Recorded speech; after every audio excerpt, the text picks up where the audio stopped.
Chapter 28 Reunion. Jerry! What a terrible reunion this is! What a travesty! That you should survive! Though so many others died. Jerry from Vizhrot Jerion. Libretto by Joshua Ivan Kitrovit. Music by Tomik Vyatomikvit. Pavokit. If their soul left, delete the code for her parents' head. Katya and I quickly made our exit, fleeing the castle and flying as far as we could before anyone had a chance to come after us. We did not know what happened after, but I hoped the Grand Duchess and the daughter were all right. Lady Lena seemed like a sweet girl. I did not want anything to happen to her. We stayed in the nearby forest to try and figure out what to do. My family is powerful, and my opinion is not unpopular among them. They will be able to figure out something for me. Katya looked at me. You and your friend could come with me. Perhaps we could disappear into an eastern village. I would be happy to care for you. I shook my head. That is a kind offer, but he has family and we both have friends we must return to. I shifted uncomfortably. We did not live on the best of terms. It is a long story. She nodded. I understand. Now as for how we will reunite you. And so, they will likely think to come here. It's a good hiding place, but not too far away. If they do not come here, I would guess that they are either in hiding with the VLF, or have been captured, or have returned to wherever you come from. I say we stay here for the night, and if they do not show up by morning, we will search for them. We found places to stay, under bushes and pine needles. It was freezing outside, but Katya did not want to risk a campfire, the inn, or build any kind of structure, and most of the wood would be too wet for a fire anyway.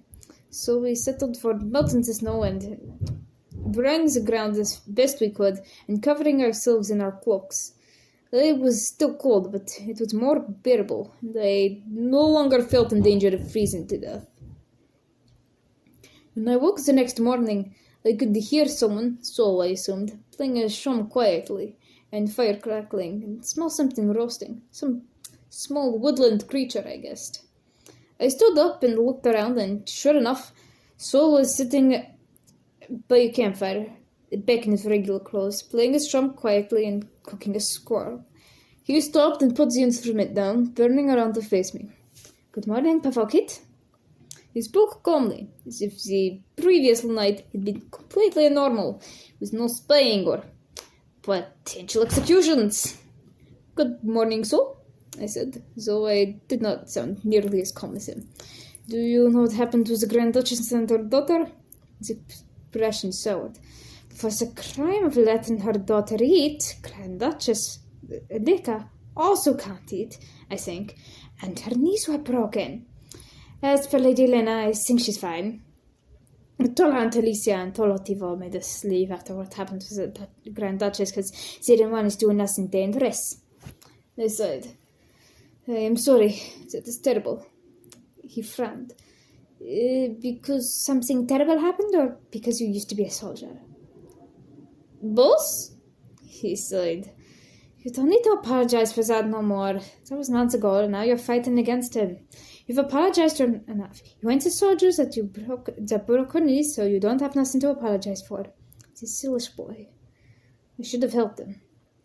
"Instead of mentioning that," I said, "where is yours?" "Nearby," he said. "I think they're still sleeping." "We're awake," said Philink. He and Aleka walked over. "Glad to see you're alive, Pavokit. You've already heard what happened to the Grand Duchess?" I nodded. "All right. So, do you and Katya have a plan for what to do now?" I nodded again. "She is planning to get help from her family, I believe, so that she can disappear into a small town. And I am going to return to my friends in Inna. What about you?"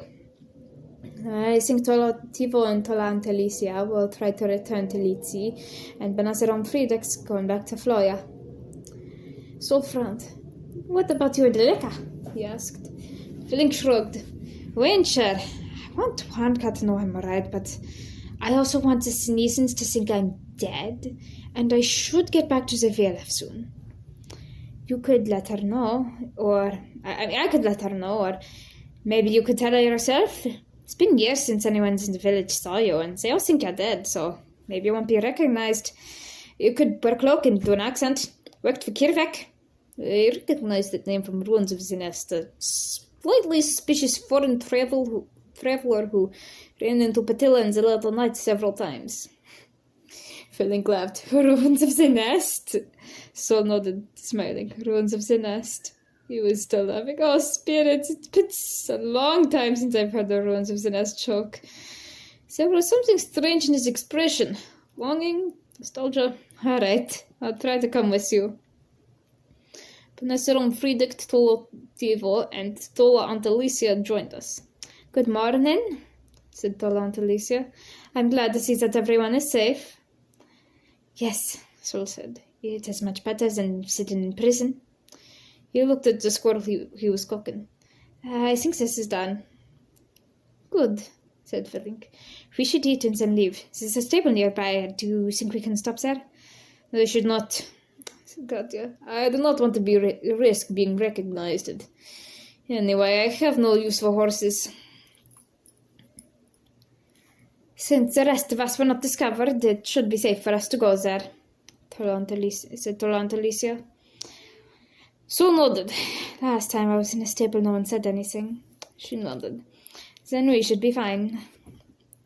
We ate the squirrel, except for Panesserom Friedict, who managed to find some grass and looked slightly offended that we had cooked meat, and then set out at different times so that no one would think we were associates.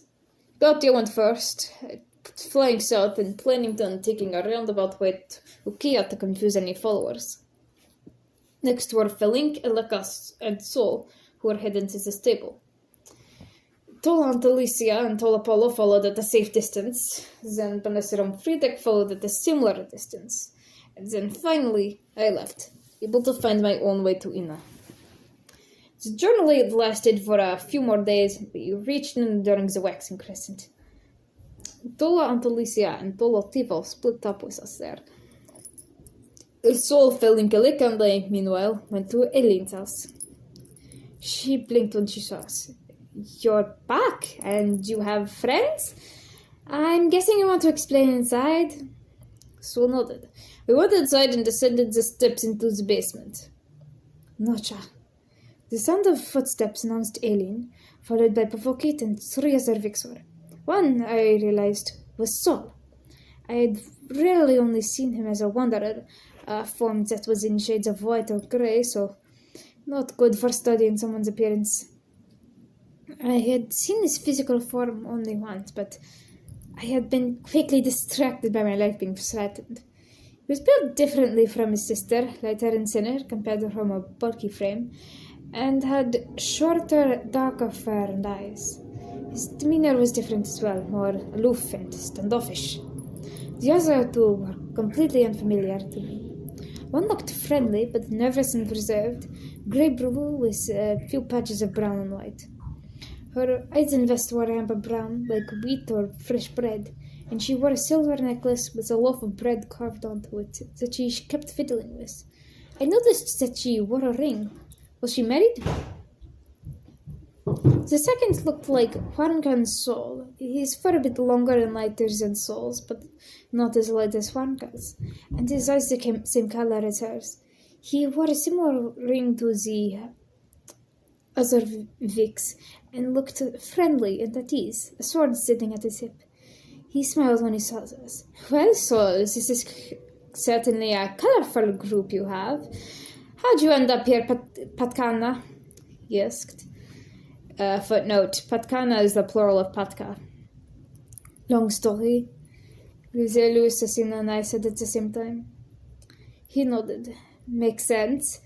Sorry, I know you would rather use Sylish and Lepusian translation, but I don't know it. It's all right, said Luselle-Louce. I am used to it, I said. The words you were looking for were Madosel and Banosjamia, Athena said. Juanca was blinking at him in confusion. Zivik smiled. Is something wrong? She shook her head. No, I'm sorry. You just remind me of someone. Like your dead brother, she frowned. Yes. How did you know? Because he's your dead brother, obviously, said Athena, not looking up from her book. He left. Some very interesting friends. You're an observant one. I fidgeted. You have no idea. So then, you're Felink? Said Horn with cautious hope. Yes, I faked my death after trying to kill the Duchess, he said. She left. That was you? He smiled, so there was sadness behind it. Yes, his expression saddened. I was hoping it would stop her ass. She'd think I was dead. Mitilina and Deleshkar had to find, and she couldn't hurt Mama and Papa without hurting you and Sol, and your only children. Her expression saddened as well. So that's why the house burned down? Felink nodded sadly. Yes, I'm sorry. She shook her head. The Duchess burned it down. Not you. Speaking of the Duchess, how are the Grand Duke and his family? The Grand Duchess and her daughter are starving, and the first has her knees broken. I tensed and gripped my skirts tightly to keep myself rooted in the present. Similar experiences were far too familiar to me.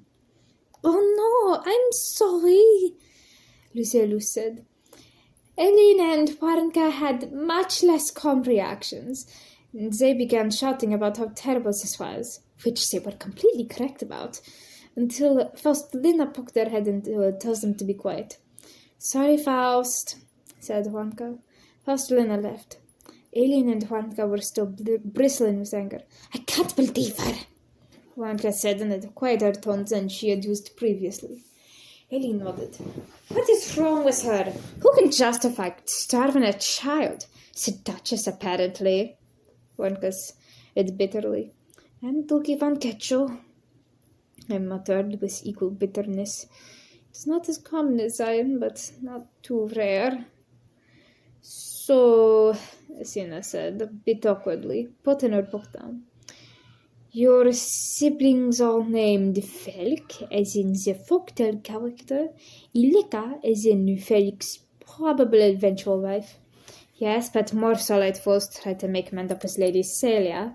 Then there was that one who tried to make men up with Hanya, said Sol. She blinked. Wait, Hansending wasn't the original? Felk blinked as well. Juan? Athena fidgeted awkwardly. I don't like nicknames. Anyway, it wasn't the original? Warenka shook her head. No, that's just the ending everyone gives it, because the original is stupid, even for a joke. Alright, anyway, your siblings are named after two main characters of a fairly patriotic folktale, and Vix itself? She laughed a bit. You weren't kidding when you said your parents were patriotic. I blinked in confusion. Luselle-Louce and Pavokit had similar reactions. Vixen Vixik is Lena? I said. Luselle-Louce. I said. That doesn't sound anything like Vix, said Luselle-Louce. That's because Vix is the name Sol gave to us, Sol said. Athena nodded. Vichos, which became Vix in Draconic, V in Sylish, and Vish in Lepusian. Interestingly, the Soleil word for Concord is Villajos. Veronica laughed bitterly. I guess that's intentional. She nodded again.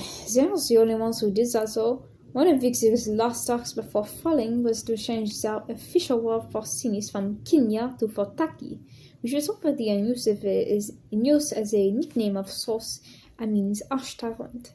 Their words for Sol and Draco are similar, meaning Water Tyrant and Fire Tyrant, respectively. Felink shrugged. Are we wrong? She shrugged. Not about Cinnis, but the SSR trash. Anyway, where have you been? Warenka asked. Are Mitilina and Leshka right? Why didn't you come to Mama and Papa's funeral? Why didn't you tell us that you were alive? Who's your friend?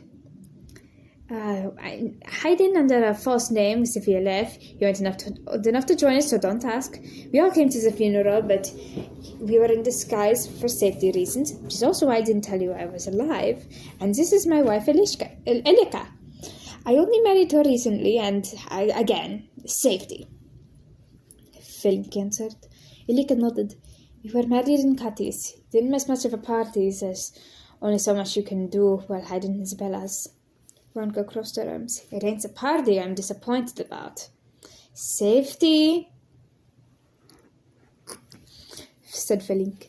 Like Elinka said, you're hiding in Isabella's. We couldn't just send out wedding invitations. Barons that most of us can't read. The Senescents read practically all mass that comes their way. It would give the Senescents our location.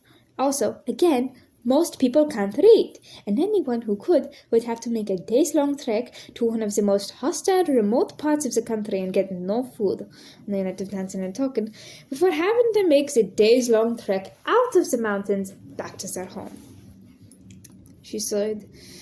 Good point. Except for that last one, I'd gladly go to the mountains to see you. So, how long could you stay here? Felink shrugged. I ain't sure. Till Hades at least. Well, so, he turned to Elinka. Elinka, do you think that we should stay here to keep the children safe? She nodded. Yes, they probably won't stop whatever they're doing. Magic mostly, said Athena. Also, avoiding fugitives. Thank you. They probably won't stop doing that. We absolutely won't, Veronica said passionately. I smiled at this, so at the same time I felt guilty about putting them in danger. Elinka smiled. Case in point. Anyway, yes, I do think we should stay here. I'd feel much better about the children taking such a risk if we were with them. I fidgeted at the reminder of the danger I put them in. Felink nodded. Would you like us to stay here? Of course, you're my brother, said Juanca. Sol nodded. I fidgeted and mumbled something vaguely affirmative. They both seemed nice, but it would be more people risking their lives for me. On the other, they probably know how to handle themselves better in a fight than the rest of us. Especially me. Athena shrugged. All right. Pavokit shrugged as well. I was not expecting that, but I'm not complaining. Luselle-Louce smiled. I'm fine with it. Felink turned to Aileen. Aileen, could you ask your parents for their opinions? Aileen nodded and disappeared upstairs, returning a few minutes later to say, they're both happy to shelter members of the VLF. Felink smiled. Good. Now can any of you write? I have to send a letter.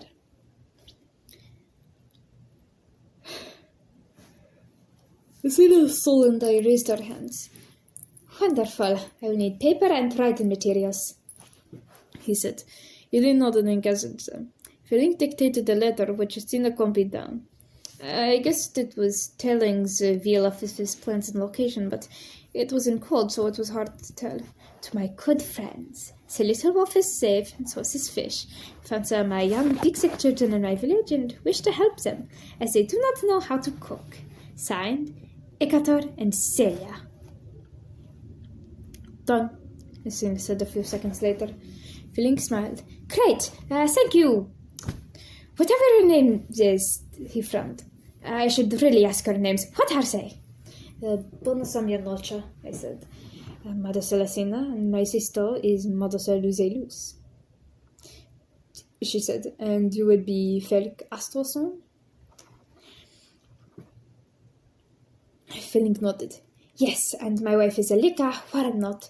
So when others are around, I am Ektitro Ekatterson, and she is Celia Lineanot. Athena blinked. Your fake name is the name of your namesake's father? Twice? Really? Felink laughed.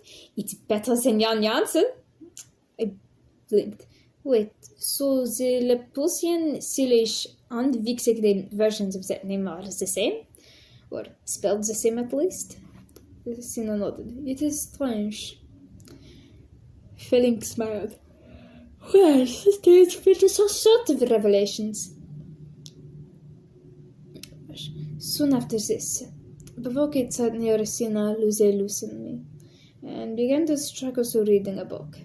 We talked, shuffled away from him awkwardly. He looked up, confused. What is wrong? Luselle-Louce mumbled something. I fidgeted.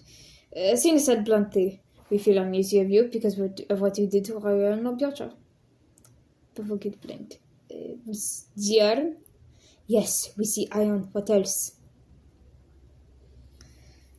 He looked down. I am sorry.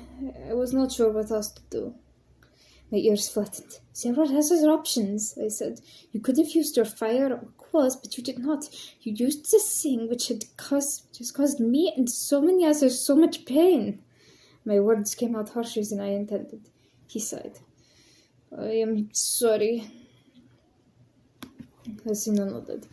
I doubt that my experiences are nearly as extensive as Nocza's, but... She exhaled shakily. It is terrible to experience. I wouldn't wish it on anyone, not even Ariel. I nodded. It is a terrible thing. I could almost feel the scourge tearing into my back. Painful for most, excruciating for Sophie. I realized that my breathing was quickening. I gripped my skirts tightly. And it was not just me. I watched so many others murdered and tortured. I could almost hear their cries. I gripped my skirts tighter, trying to stay in the present. My cousin, so many rebels. I can even remember my parents if I try hard enough. Many of those memories were bundles of thorns in my mind, painful to touch. Now I had, and I worried that they would come loose, releasing what was inside. Luselle-Louce put a hand on my shoulders that I did not feel. I am sorry, Pavokit said. I might have come with you. I told you my name's on the way back to me, but now I feel like I cannot. Someone was weaponized at unimaginable pain, Athena said. I do not think I can trust someone like that with my names. I nodded. I have not known you as long as they have, but you did not seem like someone who would do this. Whatever you did, and now I am not sure how to feel. Ariel was wrong comparing you to the Emperor. His fault was, but that was still a terrible action. Ariel needs his weapon, and you used it. She is not a good person, but that does not justify it. No one should have to go through that. Mama and Daddy did not deserve it, nor Luskezia, nor the starving Kronia, nor so many others, so many of whom I watched die, nor even Ariel. My memory surged, waves that threatened to overwhelm me. I am sorry. I do not know what to say other than that. Pavokit said. The dam broke, the present disappeared, and I was in the past. We live in all of the pain and death.